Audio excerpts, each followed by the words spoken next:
Well, thank you for that. Without uttering a word. Is the microphone working? Yeah? Okay. I'm Gary Gerstle, Mellon Professor of American History, for those of you who don't know me. And it is my honor and pleasure to welcome you to the Pitt Inaugural Lecture.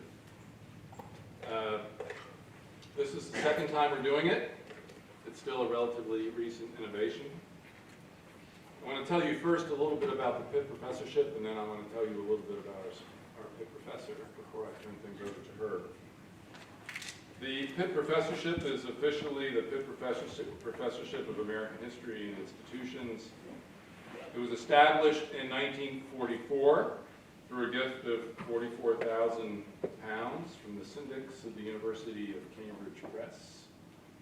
And the name Pitt comes from the Pitt building where the Cambridge University Press used to be housed. 1944 is a significant date. It was meant to strengthen Anglo-American relations at a time when that relationship was thought vital to the survival of liberty and democracy in the world.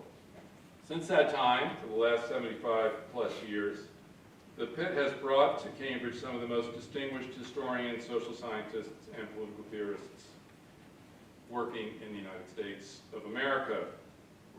Among those on this roster, Richard Hofstadter, John Hope Franklin, Daniel Borston, Robert Fogel, Eugene Genovese, Judith Sklar, Bernard Valen, Daniel Bell, Carol Gilligan, Eric Foner, Mary Beth Norton, David Blight, Ira Katz-Nelson, Naomi Lamoureux, and now Heather Thompson.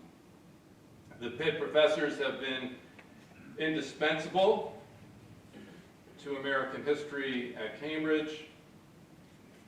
While the professorship is quite old, the inaugural, as I've said, is quite new. It is meant to be an occasion to celebrate the Pitt professor and to learn from her. We Americanists have actually been learning from Heather a great deal this year already and will continue to do so. But this is also an occasion for members from other of the many intellectual communities at Cambridge to partake of Pitt professor insight and wisdom. Heather received her PhD from Princeton in 1995. She taught first at the University of North Carolina, then at Temple. Since 2015, she has been professor of history and African American studies at the University of Michigan. I first met Heather, actually I don't remember the exact year, but Heather might, but let me say 1988. If I'm off, I'm not off by much, by a year or two.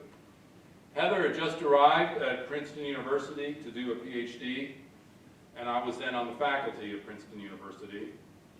What I most remember about that first meeting was the fact that Heather had come with her first and then only child, Dylan. Wilder, who was with us this evening, was not yet part of the picture. That first meeting was a meet and greet, faculty meeting the new graduate students. It remains the only occasion in what is now my very long career where my first meeting with a graduate student included a child. That encounter said a lot about Heather. She was going to follow her own path, do things her own way. She was going to be bold, not a chance of leaving her little loved one at home while meeting the faculty for the first time. That never even crossed her mind. And she was going to be resourceful, creative, and also determined to manage the intensity of motherhood and the intensity of PhD studies at the same time. I say this now, not because my intent is to comment any further on Heather's motherhood. I'm done. It's great. But because that initial encounter was more revealing than I understood at the time about the kind of scholar Heather would become. Heather came to Princeton to do American labor history to study with Sean Wilentz, who had just published his path-breaking book, Chance Democratic and the 19th Century Working Class. Labor history was then in the vanguard of social history, not the laggard it subsequently became, although it is in the midst of a revival now, I'm pleased to say. It's taken a long time. Many of us who were working in the field, and I was then myself a labor historian, were determined to do for American labor history what the great English historian E.P. Thompson had done for English labor history. E.P. Thompson had written The Making of the English Working Class. We were determined to write the making of the American working class. Workers rising, coming to a common consciousness of themselves as a class, sticking it to the bosses, and altering the political economy and society in profound ways. I now believe it was a serious error for those of us in America doing labor history to take Thompson as a model. I will write something about that wrong turn when I have the time. It's an interesting subject, but not one for this evening. The point is that Wilentz was then a Thompsonian, an Edward Thompsonian. That is, I was an Edward Thompsonian, and we were trying to turn Heather into an Edward Thompsonian. But this project made no sense to Heather, and she resisted. The only way that Edward Thompson could pull off his writing of the English working class was to ignore the Irish and the British colonies. The only way that those of us working in American labor history could write the making of the American working class was to ignore race. Heather had grown up in Detroit. Detroit had always had a multiracial working class. By the 1960s and 70s, Detroit had become a black city. One could not write about the working class in Detroit without writing about race.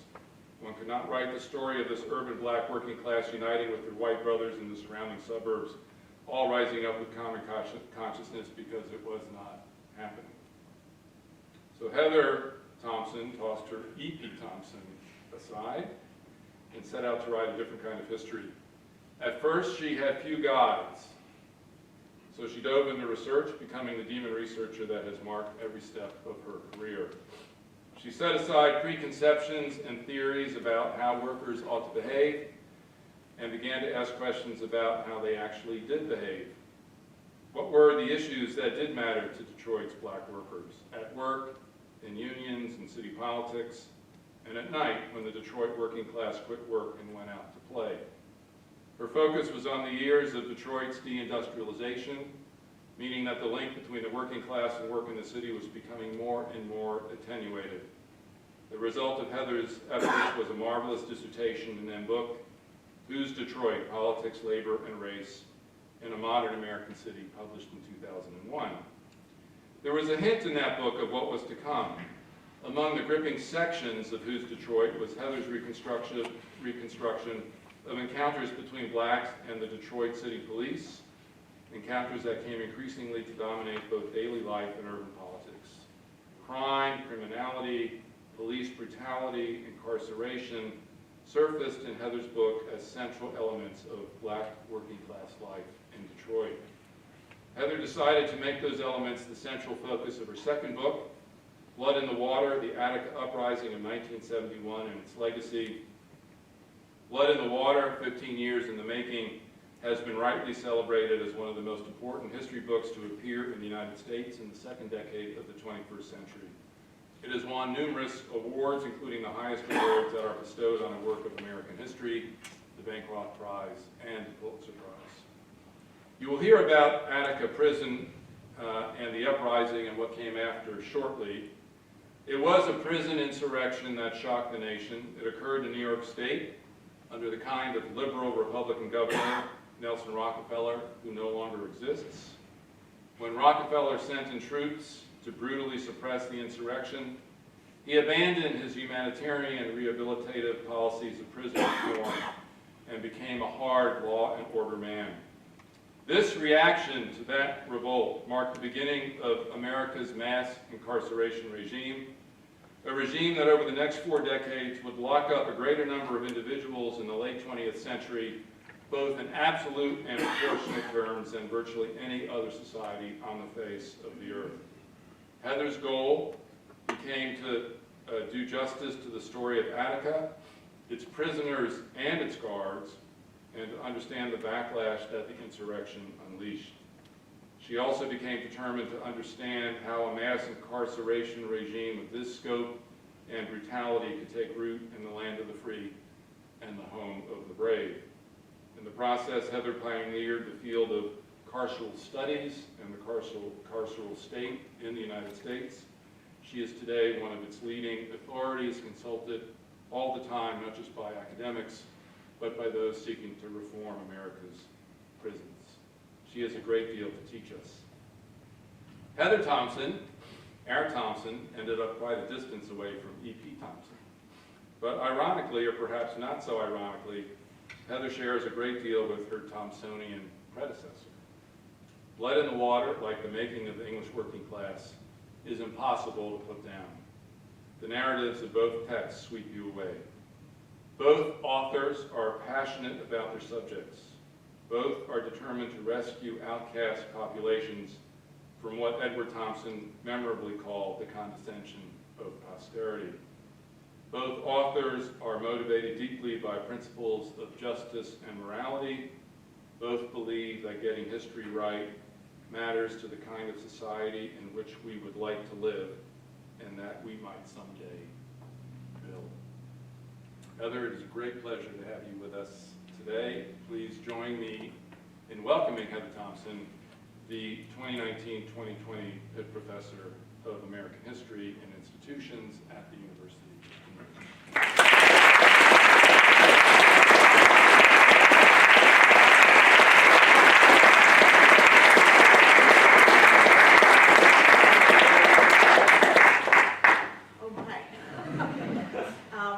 Thank you so much for that, Gary.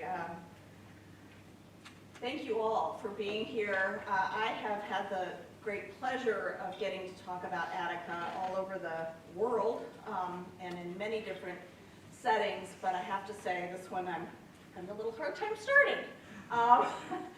Thank you all for inviting me to Cambridge to be here this year. It's really been quite extraordinary, both the welcome I've received in the history department, in other departments, criminology, people who are here who've come tonight, but also my students, and also, of course, Dr. Gary Gerstle, from whom I learned how to be a historian and the importance of history, and from whom you all now get to learn so much, and that's a real gift.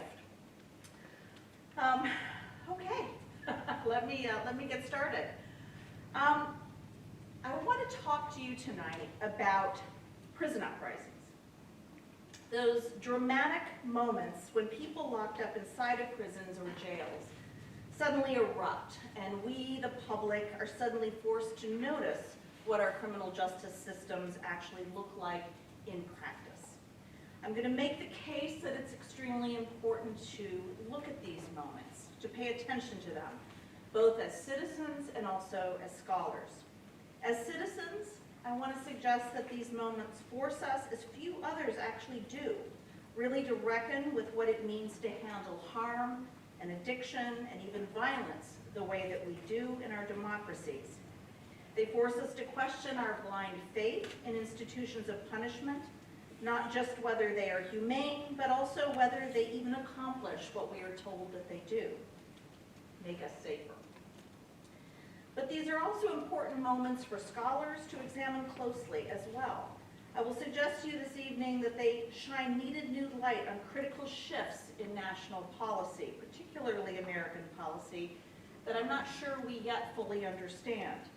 Indeed, I'll suggest to you that by trying to understand one particular prison uprising that took place in 1971 in the United States, the Attica prison uprising, we can get a clearer understanding of why we are where we have landed today in this country, or in the United States, which is in the unenviable position of locking up more people than any other country on the globe, and more than at any other time in our own history. But I also want to suggest that by trying to shine a light on this punitive turn, this moment in the United States, we can also in critical ways make it clearer why we are where we are in other countries, including this one. So first, let me actually begin, if you will, at the end of the story, which is, where are we today? What is it that I felt pretty strongly we needed to understand, both as citizens but also as scholars? This graph I want to share with you is, it's called the whole pie of incarceration in the United States. And we don't have time to walk through every sliver of the pie, but it should astonish in many respects. If you'll notice that the state prison system is only part of this enormous pie. This includes children. In a state like my own, Michigan, it includes about 400 children serving life without the possibility of parole. It includes federal prisons, prisons for Native people, and this really actually doesn't even include many other spaces that we now consider carceral. What this represents is about 2.5 million Americans that are currently under lock and key. But it actually represents more than that. It represents the more than 7 million who are under some form of correctional control. And this population isn't just any population. It is a deeply racialized population. The disparity between whites and blacks in the system is also astonishing. I compare it for you here with the racial disparity of incarceration in South Africa at the height of apartheid to give you a sense of how disproportionate the American story actually is. And it's not just so many people and such racially disparate groups of people, but it also, again, as I mentioned, makes us such an international outlier. This puts us next to countless other countries. And I suggest it actually doesn't matter what countries are up here. We could put any country up here, and we are so far of an international outlier. To just zero in on that a little bit, if you look at the United Kingdom compared to the United States, or how about the United Kingdom even compared to California, you see that we are in bad shape in the United States, and actually in the United Kingdom we might feel pretty good about the place that we are in, until we notice something really interesting about the United Kingdom, which is actually it takes a very similar trajectory to the United States, which is to say that the prison population in both countries remain remarkably stable throughout history, remarkably stable. And then suddenly, those population numbers go through the roof. Slightly different moments in slightly different countries, but the trajectory is the same, and therefore it suggests to us that we have a lot of explaining to do. Not just, again, as citizens, because this accounts for huge swaths of our budget, it locks up many of our children and our neighbors' children, but also as a scholar, what happened here is worth trying to understand. And what I want to suggest to you is that by looking at this one prison riot, rebellion, it is not by any means the only thing that happened, but it is a real moment where we can freeze in time and look at history on the ground and see what its impact might have been. Because in fact, if we were able to pull back from this graph a little bit, and we were able to look more closely year by year, it isn't just that we go up really quickly with our prison population, we actually go up very specifically after about 1972. And there are complicated reasons for that, but I want to suggest to you, again, that I think Attica matters to this story in a way that I want to share with you. The story I want to share with you comes from the book that Gary Gerstow mentioned, which is called Blood in the Water, and as he mentioned, this is a book that took a long time to research. Not because, as Trevor Noah asked me on the Daily Show, because I type like this, no, to break the ice, I was so nervous, but actually because the records were hidden to myself. They were absolutely under lock and key, and that's because much of the trauma at Attica is still there. It is still lived, it is still really unexplained and unaccounted for, and so nobody wanted this story told. So it took a very long time, and I look forward, I know there's lots of graduate students that I'll get to talk to tomorrow about that research moment and what it means to try to talk about something as a historian that nobody wants you to talk about. But first, let me just tell you that story, a little bit of the glimpse of what this actually was. This is Attica. This is a very, very rural space in upstate New York. The town of Attica is minuscule. In fact, if you drive through it, it looks like a slice of Americana. It looks like a Norman Rockwell painting. 1 minute you're next to the bandstand in the middle of the town park and the local pool. And then the next minute you pull out of town and this huge fortress, and that's what it looks like, a medieval fortress, lies before you. This is a prison that was built during the Depression, and I can tell you it never really got updated. I was there several times, including in 2004. It looked exactly then like it did in 1932, and it is still an active maximum security facility that looks exactly as it did in 1932. In this facility, in 1970, were two major groups of people. There were, as you see on the left, young working class white guys from all over upstate New York who really had very few job possibilities, as you might imagine, in this rural community. Farming was largely drying up, and there was Vietnam, and you could go to Vietnam, and in fact many of them had just come back from Vietnam. But basically, if you wanted to make a living, prisons were the economy of upstate New York. They weren't trained very well, they weren't paid very well, and the only people of color they had ever met were the people over whom they had infinite control inside of this facility. The people over whom they had this control heralded disproportionately from the lower part of the state of New York, from New York City and its the other boroughs, right? From Brooklyn, from Queens, and so forth, largely from Brooklyn. And this population was also out of jobs, didn't have many prospects, many of whom were Vietnam vets, many of whom were drug addicted, many of whom had very little possibility of getting any kind of rehab and very little possibility of employment, and ended up on the other side of the law. Just it is worth mentioning as well that at this moment in this time, those kinds of acts like poverty and lack of jobs were highly scrutinized by police departments that had been newly bolstered thanks to something called the Law Enforcement Administration Act in 1965, a whole other piece of this history. The thing that these two groups had in common, though, was that they both understood that the institution that they were in was in serious trouble. The guards on the left had been telling their union reps day in and day out that this thing was about ready to explode. Why?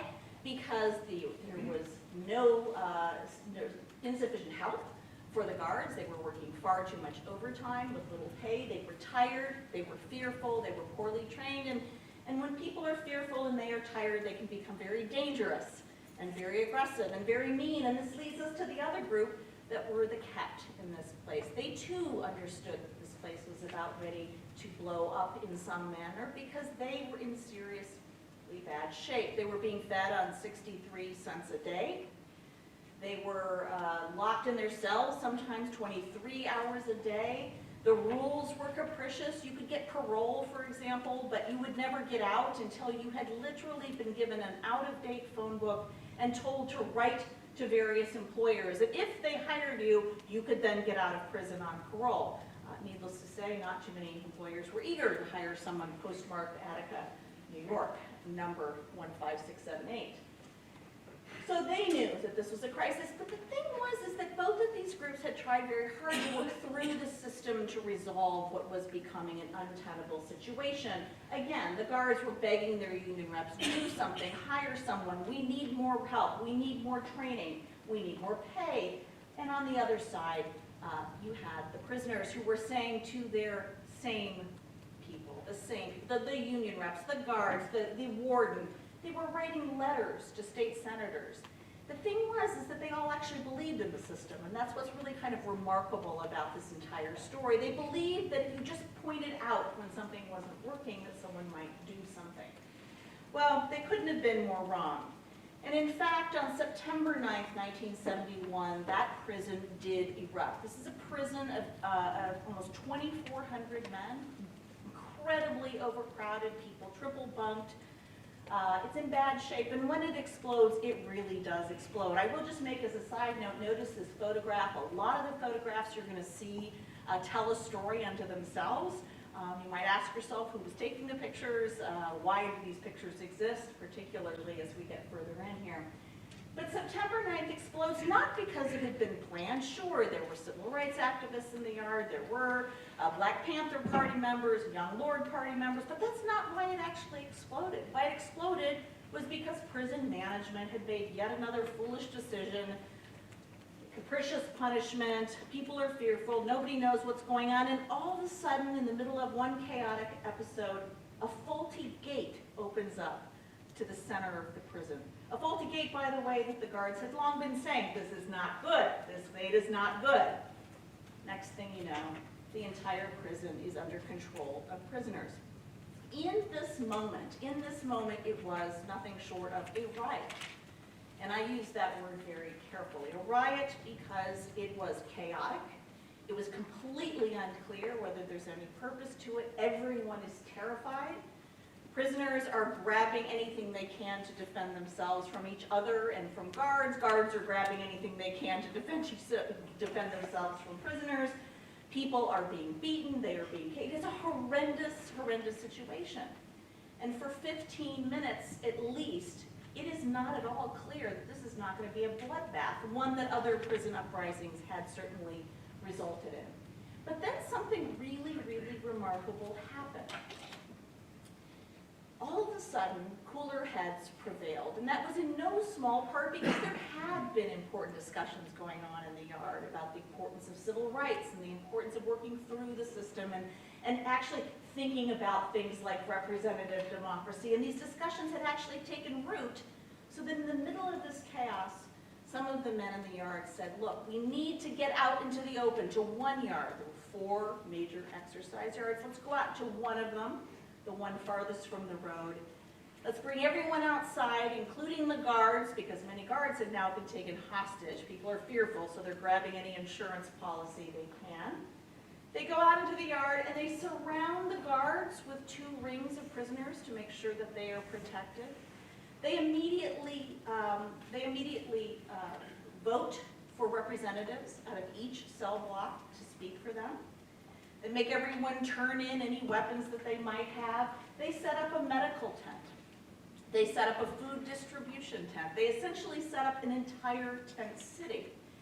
And even though these pictures would suggest to you, at least the former would suggest to you this is primarily an African-American uprising, that's actually not the case. This was a biracial, multiracial episode, and previous factions were coming together because they understood something that was pretty profound, and that was that the American people had no idea what happened behind bars, and that this was an opportunity to bring the public inside. And so they asked for newspapermen to come in. They asked for television cameras to come in. And this became this extraordinary moment that was televised, that had microphones. There was actually a loudspeaker up at the front of the negotiating table where everything that came out of the mouths of any prisoner at the front was translated into Spanish. Because there was lots of Puerto Rican prisoners who only spoke Spanish, who had, for example, disproportionately ended up in solitary, not understanding the commands or what the guards had been saying to them. And so in this moment of really extraordinary participatory democracy, the world has to look. The world has to see, what does a prison look like? And they didn't just bring in the media, they actually went a step further. They said, we are so interested in this as an experiment in participatory democracy that we want to bring in observers to make sure that the state behaves fairly and to make sure that we have a message that is translated to multiple audiences on the outside. And so they brought in some remarkable figures. On the right was Tom Wicker.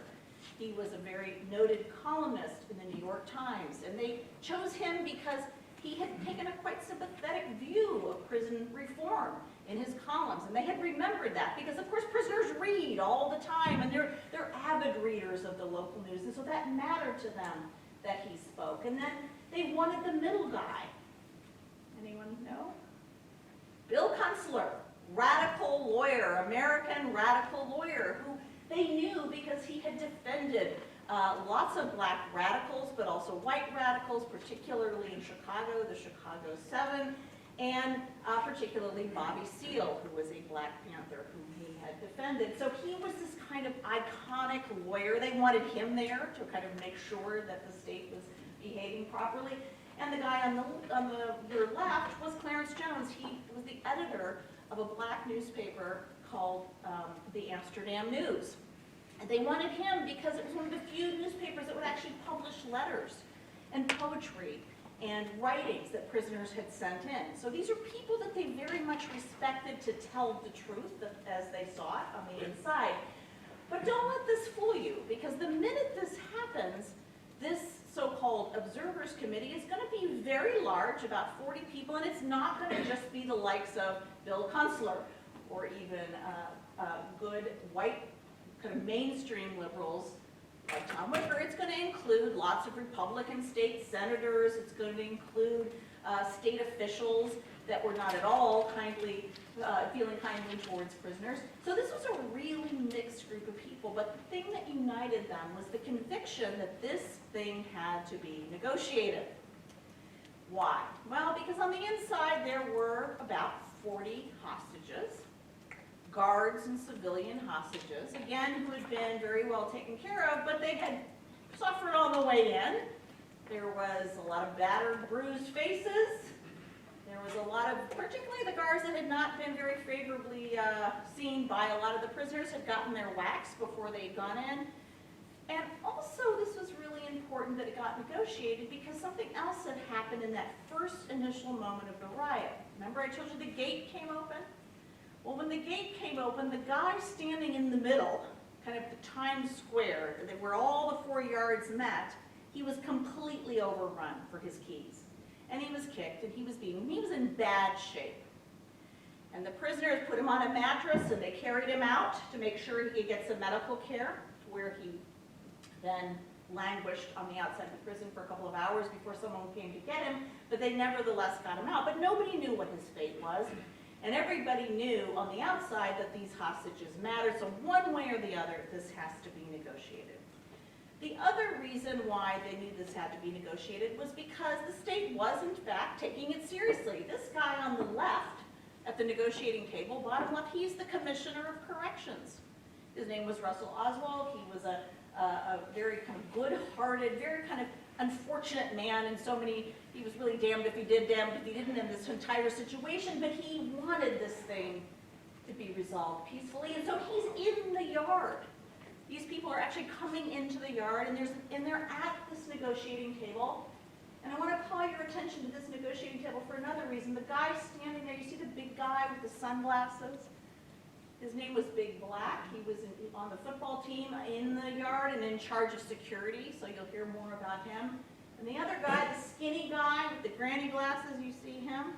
That's L.D. Barkley. He kind of became known as Attica prisoner #1 because he had a very famous speech in the yard. He says, "We are men, we are not beasts, and we refuse to be beaten and driven as such." It's one of the most famous kind of Attica speeches coming out of the yard. And they believe it's possible. They believe that negotiation matters, that it's possible, that they're doing what they should do. And so for 4 long days and 4 very, very long nights, this negotiation goes on. And it really is all day and all night. In the book, I try to take you into that really moment by moment, because everything was turning on the moment, you know. A couple of times they were really afraid that the state was coming in, that they were going to send in troopers, that there was going to be a bloody overtaking, and everyone panicked. And they was like, okay, no, it's okay, and they would continue negotiating. And one of the reasons they worried about this was because they had the TV cameras in there, but they couldn't really see much themselves what was happening on the outside. But what they did see was above their heads and ringing the yard were a whole lot of state police officers with guns, a whole lot of people peering in to know what was going on, and it made people very jumpy and very nervous, but nevertheless it looked like things were going well.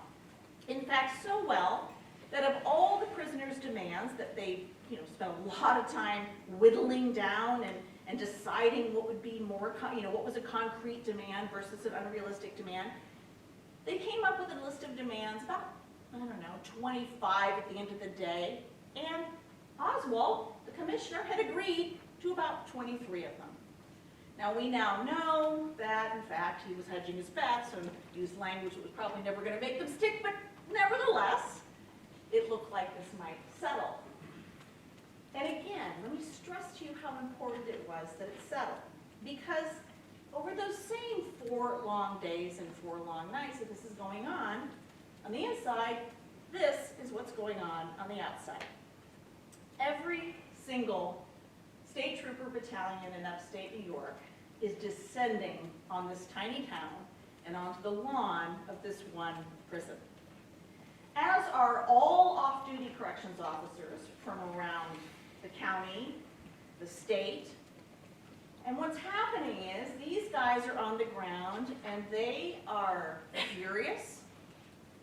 They also are not sleeping for those same 4 days and 4 nights. They are passing out weapons like candy out of the back of a car, out of the back of this supply van. Nobody's writing down serial numbers. Nobody is indicating that Officer A took out weapon B. And in fact, the one hapless young trooper who's in there, he's trying to, okay, now I see you, Officer Jones, you just took out the submachine gun. He's told to rip that up. And they want to get in. They want to get in because they want to save the hostages, they say, but really it's actually more than that because what they're itching for is revenge. Because there's something else going on here, which is that the FBI is on the scene planting rumors, telling them that inside of those walls that the guards, the hostages, are being forced to stand at attention with guns to their head, and should they fall, should they try to sit down, they would be shot in the head. Well, first of all, nobody inside had a gun. And second of all, everyone who was a trooper, at least in charge, would have known that that's not true because they're looking inside of the yard. But that rumor mongering was rampant.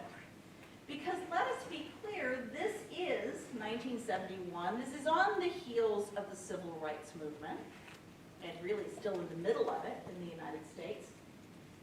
And not only is the FBI interested in this, but let's put this in perspective. This is a tiny town in upstate New York. This is a state prison, not a federal facility. And from the moment that this happens, the FBI is on the scene, the local FBI, sending teletypes, blow by blow, and also planting disinformation on the ground, but sending teletypes to the Army, the Navy, the Air Force, the Marines, the CIA, the President, the Vice President, the Attorney General, you name it.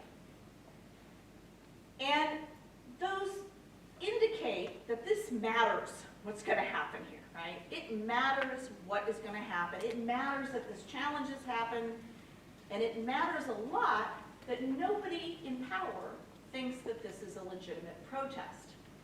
They think it is the masterminding of black radicals.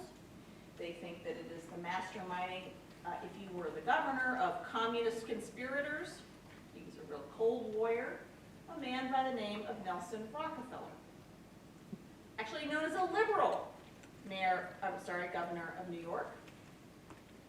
And he too is persuaded that this is not legitimate. So when you put all of that together, these guys on the ground who are itching to get in, every time one of the observers comes out and sees this, they understand the importance of negotiating. And so what happens is, it looks like it's going to be fine, except for then on the third night of the negotiations, the young man, his name was Billy Quinn, the young man, the guard who'd been in the middle of that center of the prison, who had been overrun with the head injuries, died. And that was a game changer. Because then suddenly, not only are the people outside more furious than they've ever been, but the people on the inside are more terrified than they've ever been. Because they understand now that the most important thing, most important part of the negotiation, which had always been there as a demand and had kind of come and gone, was amnesty. Administrative amnesty, that is, you're not going to be given more time necessarily administratively, but also criminal amnesty. And they were terrified that because of the felony murder laws in New York, that every single one of them could have had a life sentence for the killing of Billy Quinn, just by simply being there. So amnesty is the sticking point. Now they don't say nobody can be charged with killing Billy Quinn. What they say is They don't want indiscriminate prosecutions. And they want amnesty for the act of having rebelled. And this is it. They're either going to agree or they're not. And everyone is waiting on bated breath. And the guy who can make this decision is Nelson Rockefeller. He is the man. He is the one that with a sweep of the pen can just say, okay. Now why should he have said okay? Well, according to all of his minions on the ground, all of the observers, many of whom he had put there, they said, look, at the very least you have 40 state employees in there. This doesn't prevent you from prosecuting anyone. It doesn't prevent law from following up on this. But we have to have some measure of amnesty. And he says, very jovially, very pleasantly, no, I'm not going to do it. He's not at all interested in this. And in fact, again, this is a later part of the story, but I happened upon a pretty extraordinary cache of documents that really indicated a lot of the reason why he didn't want to. And it would turn out that there would be a huge, huge attempt on the part of his administration to kind of cover up what had happened after this. So we now know more than we used to know, but at the time, no one could figure out what I don't understand. Amnesty would at least solve this enough. He says no. So the observers, again, let me be clear, the observers are the dispassionate group of people who are on the ground seeing what's going on, go to the American people. They say, forget basically the governor, and they issue this call for the American people to approach the governor themselves. And if you read this statement, you can see that they mince no words. If this is not negotiated, a massacre will occur.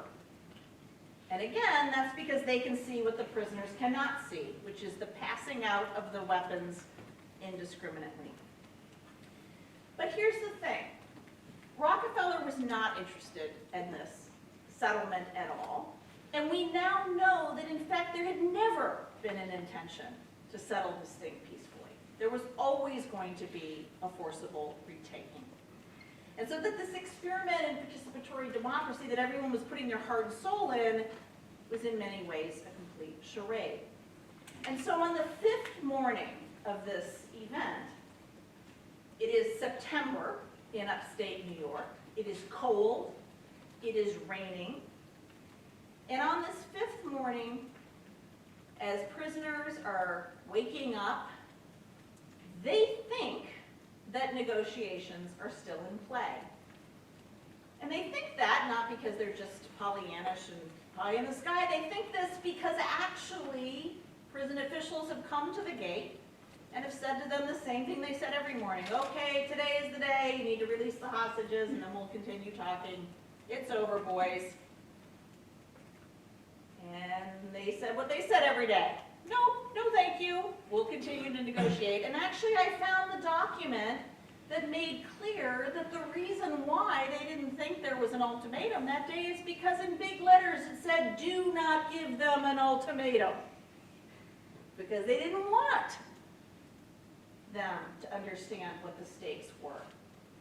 And so on that 5th morning, and this is really a kind of extraordinary, heartbreaking moment, if you could just imagine taking yourself there, where people, the people who have been deemed the least reliable, the most criminal, the most dangerous, have more faith in the system.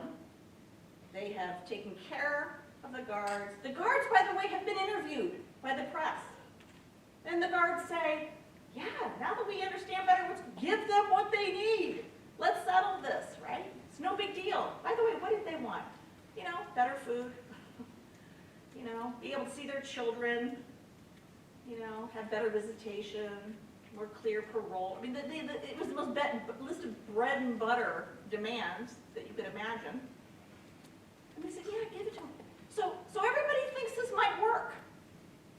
And then on that 5th morning, it's gray, it's drizzling, it's freezing, and they hear a helicopter whirring up and coming up over the prison. Remember, they're all outside. And there's a whoop of exhilaration and clapping because they actually think that Rockefeller might be coming. Because in fact, the observers had said, can you at least come here? Can you at least stand outside of this prison? If you can't give them amnesty, can you at least tell them that if they surrender, they'll be okay? Nope, was not interested in doing that. So they think maybe Rockefeller's actually going to do that. He's going to come. This is finally going to end. Because everybody wants it to end at this point. And then the helicopter flies off. And panic ensues. Because then suddenly people understand this is not at all what the other days it looked like. And in fact, all those troopers that had been on the roof, they were gone. And there were no observers coming to the gate. And people absolutely panicked. And so what they decided to do was to put in place a plan. And they talked about the plan. It turned out to be an extremely ill-fated plan. But the plan was that if we are desperate, if there's nothing else we can do, let's take some of the hostages up on these catwalks, which overlook the yards, and let's surround them with a few prisoners on each side with some of our makeshift weapons, you know, some baseball bats and some carved up makeshift knives. And that way, if that helicopter comes back, you just hold it. See, if you come in, you're killing your own. Let's get back to the negotiating table. And in the book, I take you up on, you're on the catwalk with these people. And you know, I take you, for example, to this moment when there's one of the guards whose name is Mike Smith, and he is terrified. He is shaking, he is physically ill, and one of his captors, his so-called executioners, is a guy named Don Noble, and Don Noble and he had worked together in the metal shop, and in fact, it was because of Don Noble that Mike had gotten into the yard safely and protected, and they're up there, and Mike is saying, like, as he's shaking so badly he can't reach into his own pocket, he says to Don, can you get in my pocket? Because if something happens to me, in my pocket I've written down my wife's name, it's Sharon, and if I don't get out of here, can you give her this note and tell her that I love her? And then Don says basically exchanges his information. And they're both just like, we can't believe it's come to this. And then Don basically still believes, no, it's okay, man. They're not, they're going to care about you. And Mike, this white young guard, 24 years old, he's not thinking so anymore. It's not looking that way. Next to him, Ron Kozlowski, another, young white kid. The guy next to him is so nervous that his fake, he's not fake, his a real weapon, but his makeshift weapon is kind of like shaking behind him. And he says, can I give you a Tums? I mean, it's just this crazy situation where people are absolutely terrified. And right at that moment, they're up there, and as Mike describes it, all of a sudden, another helicopter starts to come over, and it is much, much bigger than the one that came before. So close and so large that, as Mike says, you could feel the concussion in your chest. And that helicopter dropped canisters of CN and CS gas across the yard. And unless you're a veteran of protests in the 60s, what does it mean what does tear gas really mean? Well, it's not really gas at all. It's actually powder. And when those canisters exploded, the powder clung to everyone's mucous membranes, went down their throat, and so you can actually see in the footage, because yes, the state police were filming all this, the canisters drop and it mows everybody over. They are retching, they are vomiting, and they are blinded. And right at that moment, this begins, which is hundreds and hundreds of state troopers set out over the catwalks, and all you can hear is shooting. They have their own weapons. They have state-issue weapons. They have ammunition outlawed by the Geneva Convention. They have hunting rifles with bullets in them that expand on impact to cause maximum destruction. And all you hear, actually you hear two things. You also hear that helicopter, the first one is going around and around, and through a loudspeaker it's saying again and again and again, surrender with your hands up and you won't be harmed. Surrender with your hands up and you won't be harmed, to the sound of da-da-da-da-da-da-da-da. And needless to say, within 15 minutes, it is utter carnage. There were remarkably only 10 guards and 29 prisoners who were shot to death. And these are some of the horrific images. Again, you can talk about, well, we can't, we're not going to have a Q&A, but I can tell you that what's really remarkable about these images is that this entire thing was chronicled in really, really powerful ways by the police, and then these photographs were denied to exist for many decades. So many people died, but actually this does not tell the whole story. A total of 128 men were shot. Some of them 6, 7, 8 times, and in the middle of this, I'll come back to this, but in the middle of this, the American people are, what happened? They're on the outside. What happened? What happened? What happened? And so the state officials step outside of the prison within 15 minutes to tell the American people what happened. Now this is critical, because they said that what happened was something completely different than what had happened. They actually said that the prisoners had killed the hostages, that all was good, order was established, that any death and destruction was down to the prisoners, and in fact, these prisoners were so barbaric, they were so animalistic, that they'd actually castrated one of the guards and shoved his testicles in his mouth. That's who we're dealing with when we're talking about prisoners. And the American people are stunned. And why did they care? Because this is 1971, and only a year earlier, the polling data was clear. Most Americans had actually decided they were in favor of prison rights. In fact, we were decarcerating. We were moving away from warehousing people more towards community corrections. In fact, most Americans were coming around to the idea that we shouldn't reinstitute the death penalty. It's a bad idea. But this story, this lie, went out on the front page of the New York Times. And I don't know if you can see this, but basically the bottom of it says, this act that the prisoners did reflects a barbarism wholly alien to civilized society.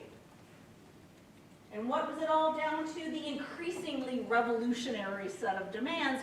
And this rhetoric, it's the front page of the New York Times, that the prisoners have killed the hostages. It is the front page of the LA Times. And here's what really matters. It went out over the AP, and in the American, the media, this essentially sends out a story to the wire, which meant it was on the front page of every small town in America. And Americans read this, and then actually a lot of the observers were told this and said, oh my God, we thought we were down for civil rights, but what? This is horrific. And in that moment, America decides prisoners are animals, but this is actually what was going on. And why didn't we know it? Because prisons are our most closed institutions. What was going on was horrific torture for days, for weeks, for months. And I just call your attention right here to this picture, the two pictures on the right, and forgive the graphic nature, but this is Big Black. Why is he on this table? Because he's the one that the state officials have said have castrated a guard. The guard they said had been castrated was Mike Smith, the one I told you about, the one whose wife is named Sharon. Mike hadn't been castrated. Mike had been shot 4 times in precision across his abdomen by a fellow corrections officer who did not like the fact that he was sympathetic to the prisoners. But because of this, Black is tortured for hours and hours and hours. The picture on the bottom is 6 hours after he's been tortured, and then he's about ready to go into solitary where it's all going to start again. Again, these pictures are taken as nothing less than lynching photography. That is to say, they are taken by police officers who then hold on to them. And I will leave this image for a moment just so I can continue the story without us looking at that horrific image. But remember the other tall guy, the skinny guy, the guy with the granny glasses, LD? He was 21. He was there for driving without a license. You know, Attica, the worst of the worst. Well, yeah, sure, there was a lot of guys that committed a lot of harm. There was a whole lot of young kids in there on parole violations, too, and LD was one of them. And while I was doing the research on this, I heard from someone that would know that actually the rumor was true, that actually LD had been killed after order had been established in the prison. And I said, how do you know that? And she said quietly, with tears, because I know the correction officer who has his granny glasses on his mantle. So the American people are getting one story, but behind the scenes is entirely another. And compounding this, the guard families are also being traumatized. They've also lost their husbands, their brothers, their sons. And they've been told that the prisoners are the ones to blame. And so if you actually go to Attica, New York today and you ask anyone on the street randomly who killed the hostages in Attica, chances are they'll tell you it was the prisoners. That lie was durable. But even worse, they too were taken advantage of by the state. In fact, what happened was these women, overwhelmingly widowed women, who did not work other than the most important work, which is to stay home taking care of 6, 7, 8 children. These are a lot of Catholic immigrant families in upstate New York. They've all been rendered completely without income. And so the state officials come to their houses and they say, Mrs. Cunningham had 7 children. Mrs. Cunningham, here's a little check to tide you over. This will, we know you need to buy groceries. And people were glad to get it. $42, $82. And what they never told them, but my book was able to document that they knew, was that by cashing those checks, they had elected a remedy under New York state law to never sue their employers under workman's comp. So these people were swindled, lied to, and the prisoners were swindled and lied to. The story that I tell had major implications. As I suggested to you, the lies mattered. It changes a generation's understanding. Not everybody's understanding. Everyone who was inside knew what the truth was. The activists who'd come to the prison to try to help knew what the story was, but most Americans didn't know what the story was. And there were heroes and heroines in this story who tried to tell the story. There was the coroner who gets the bodies, and he can see clearly that they all have bullet wounds. And he goes public, and he tries to tell the story, but by then it's too late, and Rockefeller orders 2 more guys to come in and oversee his work, and it's just a mess. And while the autopsies are being done, the troopers are going to the morgue and intimidating the coroner, and they're showing up at the funeral home. In fact, Mrs. Cunningham, who I just mentioned, she goes to the small town funeral home to see her husband. And it's a tiny town, they all know each other. Marley's funeral home, they all know each other. And Mr. Marley is white as a sheet when she gets in there, because there's so many troopers everywhere. And he's being pressured to sign an affidavit that her husband has been shot, but instead he calls her into the back room, and he kind of looks around and he lifts up the sheet so she can see her husband, and he goes like this. Because he wanted her to see that her husband had in fact been shot. So some people knew, but most people did not. The story I tell, it does not end there. The book is of the first quarter, of the third of it is about the uprising, and then we talk about all the incredibly important investigations, which, by the way, could only go so far, because what eventually became clear doing this book was, again, as I said, there had been, and historians do not use this word lightly, there had been a cover-up.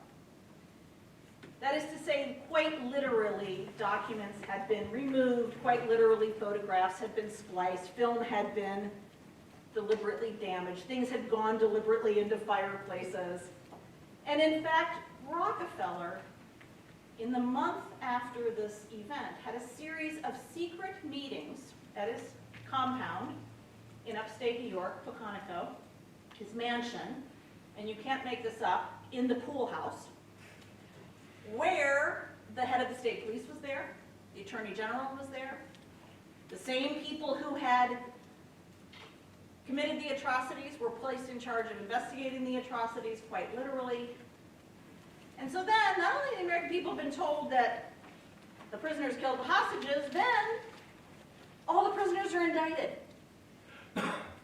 for crimes related to the uprising. And so then the American people watch over the course of 5 years as all of these black and brown prisoners are paraded in and out of courtrooms. And again, cementing the message that prisoners are responsible for all that went wrong at Attica. I don't end the book there. I tell you that nobody ever gives up easily, and the prisoners then had a 30-year fight to be heard and for justice, and so did the guard families. And I try to leave the story on the optimistic note that, again, that the irrepressible desire to be treated as human will, in fact, be the final word. But it is hard as a scholar not to really reckon with what it meant. That at its critical turning point, that suddenly all that seemed possible in terms of justice and rights seemed absolutely like a lie, absolutely like a betrayal. And by the way, for those of you who do modern American history, it wasn't just Attica, of course. It was Kent State. It was Chicago 68. It was Wounded Knee. It was Orangeburg, South Carolina. We could go on. And so somehow, in a decade where the preponderance of violence is state violence, the American people come out of it saying, we want more. We want fewer civil liberties. We want more power for the police. And it's really a phenomenally counterintuitive in I refer to it as sort of the politics of the ironic. But at least for criminal justice, it has a profound impact. It matters. And I want to leave you with just a few thoughts about why I think it actually matters so much, at least in terms of the long-term legacy. It not only helps to explain why we get mass incarceration, and why it is that an entire generation is so eager then to dismiss the claims of people who have been charged with a crime as having any civil rights. And not only that, to take it a step further and ask for there to be more punitive measures taken against them. Not just restrict their liberty, but it's okay to have solitary confinement. It's okay to have corporal punishment. It's okay to have the electric chair again. It's okay to do things that had been on their way out. But it's also the case that the consequences of that still tie back to prison uprisings. In the United States today, the conditions have gotten so bad that we now have new rashes of prison uprisings. It's so incredibly noticeable, and nobody quite knows what to make of them. So we have all these exposés coming out of Alabama, coming out of South Carolina, as we speak, coming out of Mississippi's Parchman Farm, where the violence is horrific, where people are begging for help. In South Carolina, I actually did this piece about prisoners. They were contacting me on their cell phones and showing me the conditions that they were living in. And they had been on lockdown for months. So they couldn't get any word out to their attorneys, they couldn't get anything out to anybody. And we don't know it because it's completely locked up. And why is it completely locked up? Because again, we have abdicated from the idea that we have responsibility for people who have committed a crime, however that is defined. Well, it turns out that this actually has relevance even outside of the United States. There are many, many countries that have much lower incarceration rates than we do. But with the exception of one, which is Finland, which is an extremely interesting kind of reversal of this history. Finland was extremely punitive and grew more liberal. With the exception of Finland, every country starts to experience this upward spike. and it's just a question of which country as to how much and when it does. So let's just talk quickly about the UK. So the UK, actually let me back up a little bit on that. So the UK, like the US, has had a very brutal, long history with poor prison conditions. And some of you might already know, I don't want to get this exactly wrong, so I want to actually refer to my notes, but in the UK, specifically in Strangeways Prison, anyone has heard of that, in 1990 was a prison uprising as dramatic as that. And it is a fascinating story of, very much like Attica, where everyone watching it, everyone who knew anything about it, all the people on the ground at it, were really clear why it had happened. Horrific conditions, horrendous overcrowding, unimaginable abuses.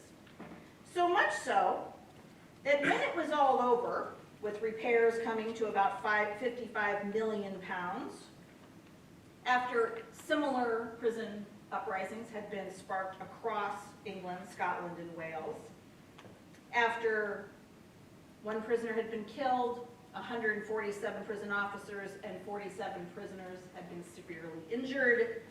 When all that was done, the British government announced a public inquiry into what had happened at Strangeways Prison, headed by Lord Wolfe. And the resulting Wolfe report, and we've had plenty of those reports in the United States as well, made clear that prison conditions had been intolerable and recommended a major reform of the prison system. The Guardian newspaper described the report as a blueprint for the restoration of, quote, decency and justice into jails where conditions had become intolerable. Now, I just told you that this was in 1990. Can you see this graph in any measure of clarity as to when the most dramatic spike in imprisonment happens? About in 1990. And like at Attica, despite what the experts said, despite what the prisoners themselves said, and actually even despite what the guards inside were saying, the spin on what had happened was completely different. Now, I'm not writing a history of Strangeways Prison, but it only took a cursory look at the media coverage of that prison to see the exact same phenomenon. The stoking of the fears of insurrection and the racialized fears were palpable and powerful, and their legacy was pretty dramatic. And in so much so that here we go again in the UK. We now then end up in 2016 with another horrific prison uprising dubbed the worst prison riot since Strangeways. It's a full 25 years later, more than 500 men explode over 4 wings of that notorious prison. Again, like Attica, this one was built in 1849, so it's a little bit older, but you get the point. And then, of course, just this past August, in HMP Winchester, another explosion of this Victorian jail. And the Prime Minister, of course, responds and says, you know, terrible conditions, you know, oh no, not the Prime Minister, the jail officials say terrible conditions and so forth. But the main message that came out of it, and this is very important, was to solve the problem of the criminal justice system by building more prisons, by modernizing prisons. In this case, to call for 10,000 new prison places and to make sure that anyone who runs afoul of the law does the maximum time with the least access to the democracy, the most punitive measures possible, and as Boris Johnson himself has said, because the only way to deal with animals is to keep them in their cages. But as history shows, of course, and I think Attica shows, but not just Attica, any of these important, powerful prison history shows that the people inside are not, in fact, animals in the way that Boris Johnson would have us believe, or in the way that Nixon would have had us believe after Attica. Governor Rockefeller calls Nixon on the 13th of September after Attica has been stormed, and after there's carnage, and it's obvious things are going really, really, really badly. And he says, Mr. President, long day at Attica. And, Nixon is quite, good job. You certainly kept it, you showed those, Tom Wickers of the world what's up. But then, all of a sudden, he hears that, wait a minute, guards were killed? And the first thing that Rockefeller says, oh yeah, but they were already dead. And then Nixon says, can you prove that? There's a little, the good thing is they went to a Catholic hospital and we feel like we've got some connections there. But then it's clear in the subsequent phone calls that there's no way around this one, right? And so Nixon only has one question. And he says, was this a black business? And Rockefeller says, why yes, basically. Why yes, Mr. President? Oh yeah, this was a black business. But of course it wasn't a black business. It was a human business. It was a multiracial business. And that business and the consequences of getting it wrong, and the consequences actually of getting history wrong, or not actually probing far enough past the archive, because in this case there was no archive, the implications, the policy implications themselves make history. And so I just want to leave us with that thought, because certainly the way we have understood the punitive term is because crime got out of control. That's why we started building prisons. That's why we began locking everybody up. And it wasn't actually till historians started looking at it, and it's like, whoa, wait, actually, the murder rate hadn't been that low when we started the war on crime than it had been since the 19-teens. And actually, the violent crime rate skyrocketed once we were knee-deep in the war on crime. And so, history matters. And I think the story matters because it isn't just the U.S. It isn't just about prison uprisings. I want to hopefully suggest that it's about all societies that imagine that they have a democracy, they imagine that they have institutions that are responsive to the people who live in them, and they imagine that at least prisons are doing social good, not social harm. Thank you.